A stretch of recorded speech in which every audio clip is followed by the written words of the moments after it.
Fala pessoal, tudo bem com vocês? O Flamengo ressurge, hein? Tá classificado. O Fluminense de Diniz sofre o seu pior momento na temporada. O Gabigol brigou com a imprensa, falou algumas coisas. Vamos falar sobre tudo isso? Chega mais, eu sou o Chico Garcia, inscreva-se no canal e vamos juntos!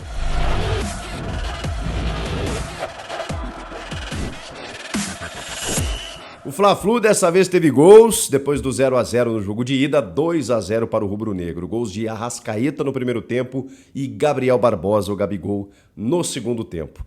Quando já estava uma bagunça completa, o Diniz fez as suas trocas, jogou todo mundo para frente, o Flamengo explorou contra-ataques, poderia ter marcado bem antes desse gol do Gabigol.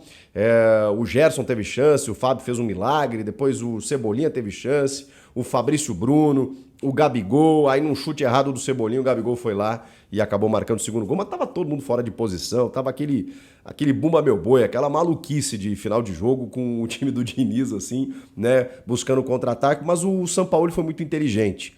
Ele vem ajustando o time aos pouquinhos. O Gabigol deu uma entrevista muito forte ao final do jogo, dizendo que o Sampaoli parece que está há 5 anos no Flamengo, ele está há 40 dias.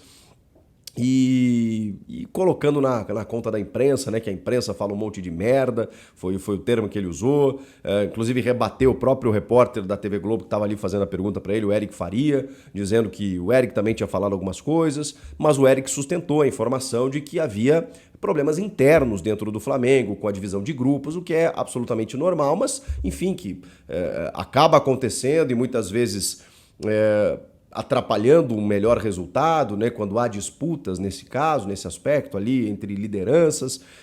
As notícias dos últimos dias eram nesse sentido, e o Gabigol ficou incomodado com isso, usou a entrevista para rebater a imprensa, o Eric até sustenta, tá, mas não tem problema entre vocês, não, nosso problema é de nós com vocês da imprensa. Sabe, continua insistindo, e aí obviamente tem um monte de torcedor do Flamengo achando isso maravilhoso, porque a imprensa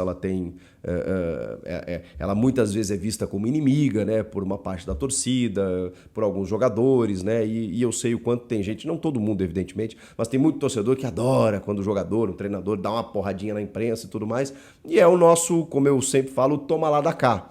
Nós temos o direito de apurar, de trazer informação, por mais que ela seja negada, quando há uma fonte que nos confirma aquilo que acontece, a gente divulga, nem todo mundo precisa gostar, tem muito torcedor que só quer que fale bem do time, e aí eu recomendo assistir aos veículos oficiais dos clubes, porque lá não vai ter nenhum tipo de questionamento, não vai ter nenhum tipo de crítica, vai ter só análise positiva, né, um mundo feliz, conto de fadas, nos veículos oficiais dos clubes, porque lá não tem uma linha editorial mais crítica.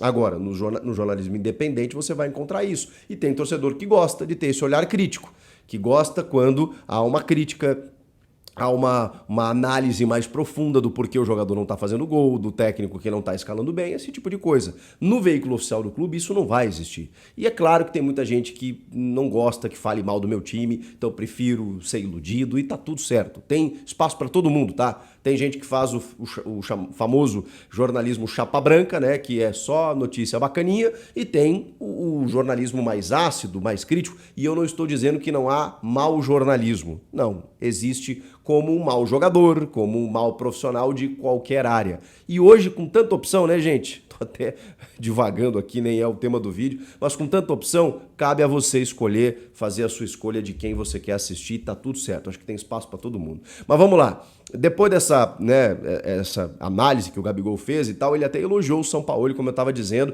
e o Sampaoli mexeu no time, né?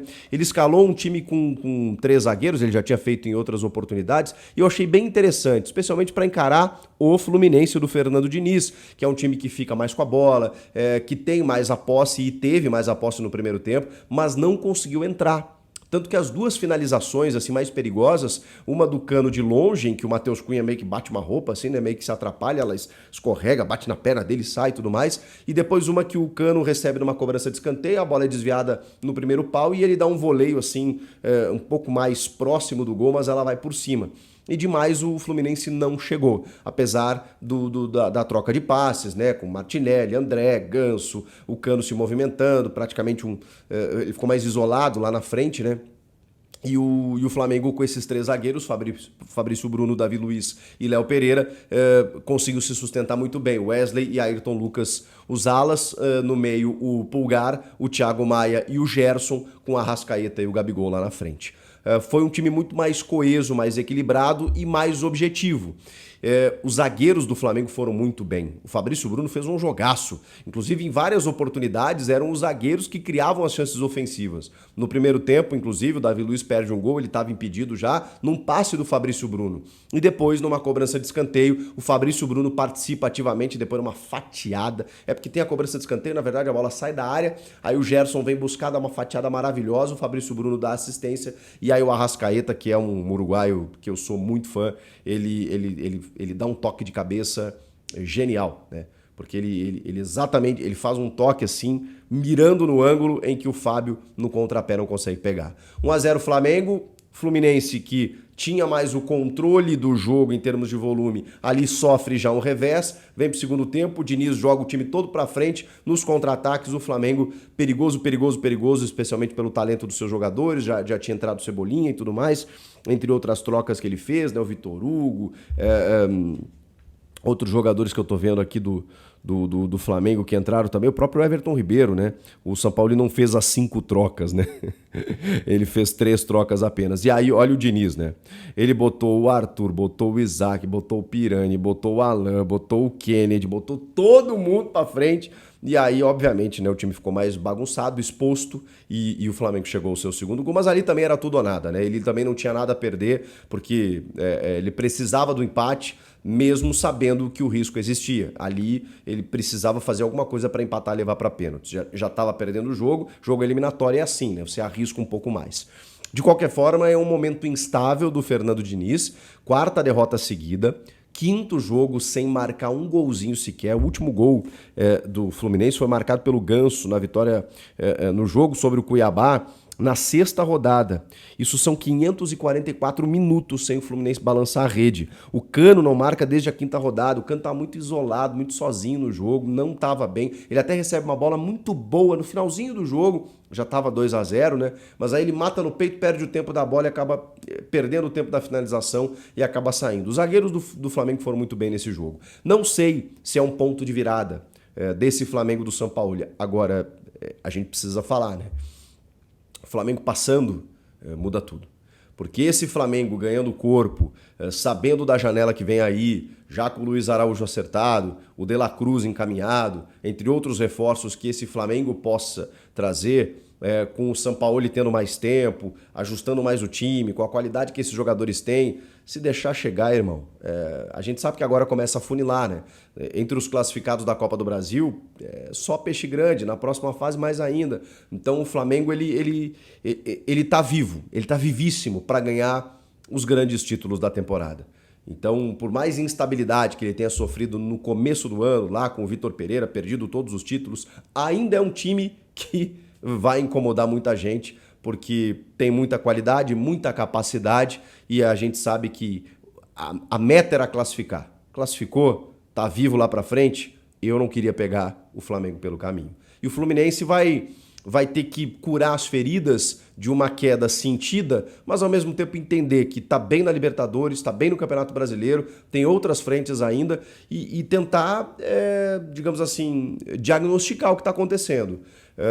Claro, né, o Fernando Diniz, ele é uma vidraça, né, para muitos elogios e ao mesmo tempo muitas críticas, né? Quando ele ganha o Carioca, ele foi alçado a um suposto técnico de seleção brasileira. Nesse momento, já todo mundo acha que o dinizismo acabou. É que o Diniz, ele não conseguiu ainda ganhar um grande título e tem essa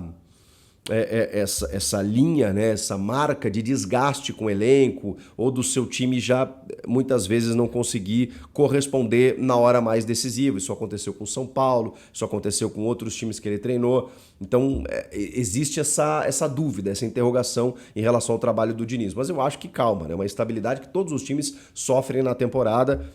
Ele só não precisa estender essa instabilidade, precisa retomar o quanto antes e entender o que está acontecendo. Ponto. Né, me pareceu um time até abaixo fisicamente, assim, para suportar um jogo decisivo como foi esse contra o Flamengo.